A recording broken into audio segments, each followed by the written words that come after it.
ఏలూరు జిల్లాలో అమానుష ఘటన ఆలస్యంగా వెలుగులోకి వచ్చింది. బాలుడిని గొలుసుతో బంధించిన ఘటన ఉప్పరాగూడెంలో చోటు చేసుకుంది. ఇక 10వ తరగతి చదువుతున్న బాలుడు ఓ చెరువులో చేపలు పట్టాడు. అది చూసిన చెరువు యాజమాని ఆగ్రహంతో కుక్కను కొట్టినట్టు కొట్టి గొలుసులతో బాలుడిని కట్టేసి కొట్టాడు. ఇక ఆ విషయం తెలుసుకున్న బాలుడి మేనమామ తాత వెళ్లి యజమానిని ప్రాధేయపడినా వదలలేదు. దీంతో గ్రామస్తులు జోక్యం చేసుకుని యజమానిని మందలించి బాలుడిని విడిపించారు.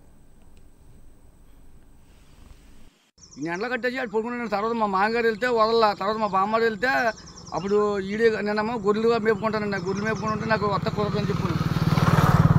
గొర్రెలు మేపుకుంటే వత్త కుదరదంటే నాకు సందల మాట వస్తాను రా, ఇప్పుడైతే నాకు అవకాశం కుదరదు, ఈ గొర్రెలు చంపేస్తే కుక్కలు అని చెప్పానండి. చదివితే సందల మాట వెళ్ళేటప్పుడు మాకు అప్పుడు ఫోన్ చేసి మా బామ్మ కొని వెళ్తే మా ఆడవాళ్ళు కొయ్యలు ఉన్నారండి. కొయ్యలు అంటే ఫోన్ చేసి అది ఈడిగాలు మాట్లాడుతున్నాడు, ఎలా ఉన్నాడో చూడరా అనుకుని ఫోన్ చేస్తే ఈడిగాలేమో ఇది మాట్లాడలేదండి. మాట్లాడకపోతే అప్పుడు ఫోటో తీసి మా బామ్మద్దే మా ఆవిడకి పెట్టాడండి. గొలిచి అప్పుడు కట్టేసినట్టు అప్పుడు నాకు కూడా తెలియదండి.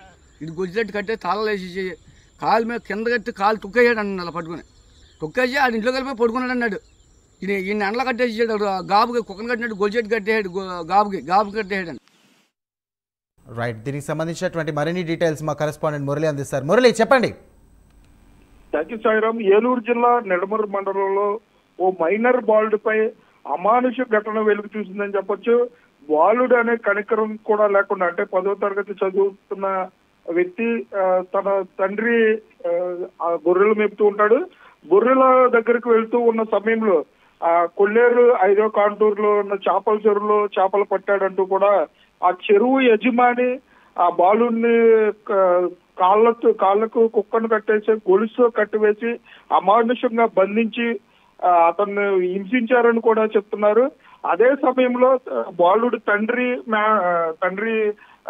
గొర్రెల వద్ద ఉండటంతో అతని మేనమామ తాత కూడా వెళ్ళి ఆ చెరువు యజమాని ప్రాధాయపడినా కూడా అతను వదలన పరిస్థితి అయితే ఉంది. తండ్రి మేనమామ తాత కలిసి గ్రామస్తులను ఆశ్రయించారు. అంటే మా అబ్బాయి ఏ తప్పు చేయకపోయినా సరే చెరువు యజమాని అమానుషంగా కట్టువేసి కొడుతున్నారంటూ కూడా గ్రామ పెద్దలను ఆశ్రయించారు. గ్రామ పెద్దలు వెళ్ళి రాజీ చేసి ఎవరైతే ఉన్నారో ఆ బాలుడిని కట్టివేసి కొట్టిన వ్యక్తిని, అలాగే అతనికి సహకరించిన వ్యక్తిని కూడా మందలించి, అంటే కొల్లేరు గ్రామాలంటే నిడమర మండలం, ఆ కొల్లేరు గ్రామాల్లో అయితే కట్టుబాట్లు ఉంటాయి. ఆ గ్రామ పెద్దలు ఏ విధంగా చెప్తే ఆ విధంగానే నడుచుకోవాల్సి ఉంటుంది. ఆ కారణంగానే గ్రామ పెద్దల వద్దకు వెళ్ళి తమ బాధ వెలుబుచ్చుకున్నారు.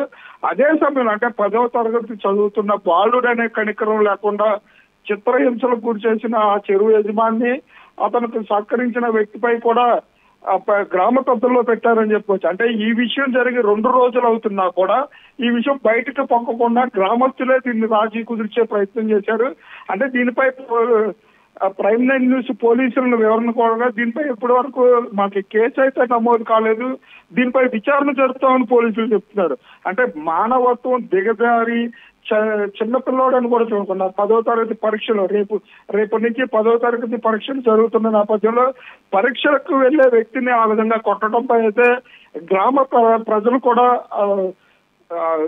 వ్యక్తం చేస్తున్నారు. గ్రామ ప్రజలు అలాగే గ్రామ పెద్దలు కలగజేసుకుని ఈ విషయంలో కలగజేసుకోకపోయినట్టయితే ఆ బాలుడిని ఉదయం నుంచి మధ్యాహ్నం వరకు కట్టివేసి ఉంచారు.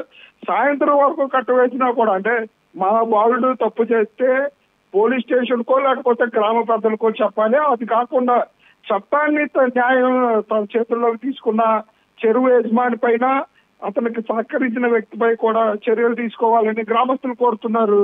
సాయిరామ్. Thank you Murali.